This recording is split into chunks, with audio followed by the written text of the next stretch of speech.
Hey, Junction. It's Nathan. Thank you for joining us for another one of our Tuesday testimonies. Today, I'm here with Michael. Hey, Michael, how you doing? Good. How are you, Nathan? I'm doing just fine. It's good to reach the end of the semester. Hey, why don't you quickly introduce yourself and tell us what you do here in town? Hey, I'm Michael Patterson. I am the assistant choir director at Rudder High School in Bryan, and I've been part of Junction for a little over 2 years now. That's awesome, man. And it's been great to get to know you. Why don't you share with everybody kind of what God's doing in your life lately? Yeah, I mean, in the midst of this coronavirus pandemic and the isolation, I've definitely felt some similarities to some experiences in the past, and those experiences I've had before have definitely informed how I'm responding now. And God's been really faithful in all of it. I graduated from grad school in 2015, and I was moving back to Austin and moved back home, and I felt really stuck and isolated and unsure of myself and unsure of what I was doing because I was kind of pivoting careers slightly, and I wasn't sure where exactly God was taking me or what we're doing from there. Um, so in the midst of that isolation, I kind of had lots of ups and downs where I felt really, waxing and waning with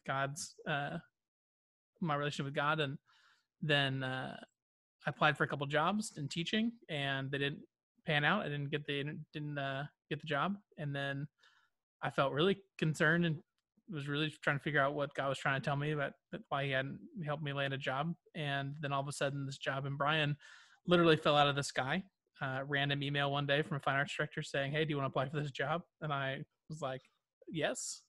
And then I said no, and then I said yes again, and I got interviewed and got the job. And they were a little bit concerned I was unstable, but I was just like, it's fine. It's just been a whirlwind. So all that to say, I landed a job in Bryan College Station, and I moved here for the job, not knowing anybody. It took me, from accepting the job, signing a contract, and moving here was about 9 days. Um, it's really fast. And suddenly my life was different, and I was in a different town, didn't have any friends, and isolation was strong again. And so, especially for that first month, and I was traveling back and forth a lot, I spent a lot of nights just at my apartment doing nothing, and it was lonely.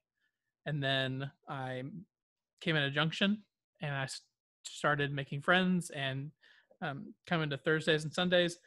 And all of a sudden, I started to feel my relationship with God really improving. And by April, I was noting in my journal how much God had taught me in that time, and that even though I had been really afraid to make that jump and wasn't sure what I was doing, moving to Bryan College Station of all places, that God really was knew what He was doing. He was faithful and consistent, and so that's been really what I've been trying to think back on as we enter this time of isolation now, is that God was faithful to see me through that time of frustration, isolation, and where I felt various levels of distance and closeness with God. And I've been going through the same things in the past 6 weeks.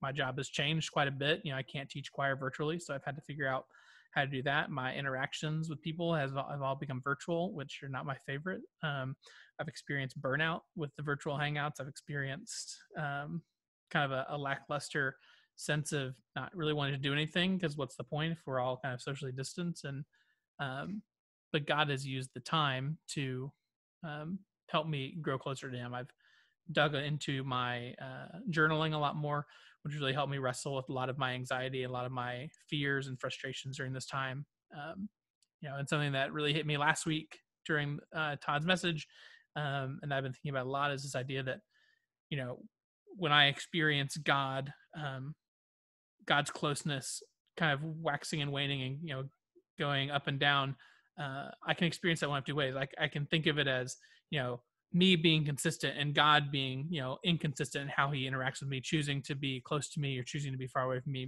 being kind of fickle, which I don't think is how it works. I think how it really is that God is so consistent, and I'm the one that's kind of waxing and waning, and that's just a good reminder to me that God is consistent and that He is there, and that I just need to choose to remember that He's there, and His plan for me is the best thing for me. Whether or not I like it doesn't matter. That's the best thing for me because it's God's plan.